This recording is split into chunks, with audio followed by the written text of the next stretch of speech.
Hello all, welcome to masala magic cooking.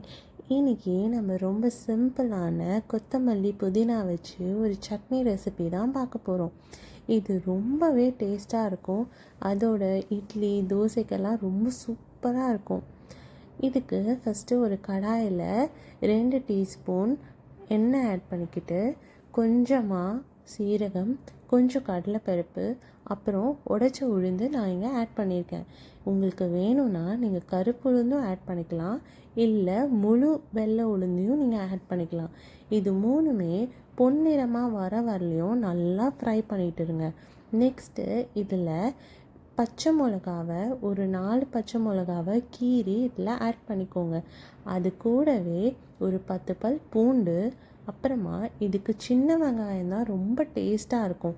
அதனால் அதுவுமே ஒரு கைப்பிடி அளவு சின்ன வெங்காயத்தையும் எடுத்து எல்லாத்தையும் நல்ல கோல்டன் ப்ரௌன் ஆக வரைக்கும் ஃப்ரை பண்ணுங்கள். அப்புறமா இதில் தக்காளி ஆட் பண்ணுங்கள். தக்காளி ஆட் பண்ணிவிட்டு அந்த தக்காளி நல்ல குழைவாகிற வரைக்கும் அதையும் நல்லா வதக்குங்க. அதுக்கப்புறமா இதில் கொத்தமல்லி, புதினா, கொஞ்சம் கூட மஞ்சத்தூள் இது எல்லாத்தையும் ஆட் பண்ணி நல்லா மிக்ஸ் பண்ணுங்கள். அதே மாதிரி இதில் பெருங்காயத்தையும் கொஞ்சோண்டு ஆட் பண்ணிக்கோங்க. இது எல்லாமே நல்லா வதங்கணும். என்ன அளவுக்கு வதங்கணும்னா, இந்த புதினாவும் கொத்தமல்லியும் அங்கே இருக்கிற அளவை விட ரொம்ப சுருங்கிடும். அந்த அளவுக்கு நீங்கள் நல்லா இதை வதக்கணும்.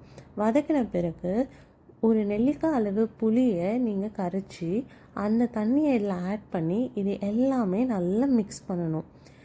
அப்போ தான் அந்த புளியோட அரோமாலாம் போய் இது எல்லாமே சேர்ந்து ஒன்றா பச்சை வாசனை நீங்கிற அளவுக்கு நல்லா வதக்கணும். வதக்கினதுக்கப்புறமா ஸ்டவ்வை ஆஃப் பண்ணிவிட்டு நீங்கள் ஒரு மூடி தேங்காவை இதில் ஆட் பண்ணி நல்லா மிக்ஸ் பண்ணுங்கள்.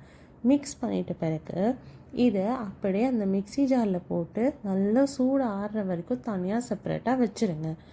அடுத்தது நீங்கள் என்ன பண்ணுங்கள், ஒரு கடாய் எடுத்துக்கிட்டு அதில் கொஞ்சோண்டு எண்ணெய், கடுகு, உளுத்தம்பருப்பு போட்டு தாளிச்சிட்டு இந்த மிக்சியில் அரைச்ச இந்த விழுதையும் அதில் ஆட் பண்ணி நல்லா மிக்ஸ் பண்ணிங்கன்னா ஒரு அருமையான புதினா கொத்தமல்லி சட்னி ரெடி ஆகிடும்.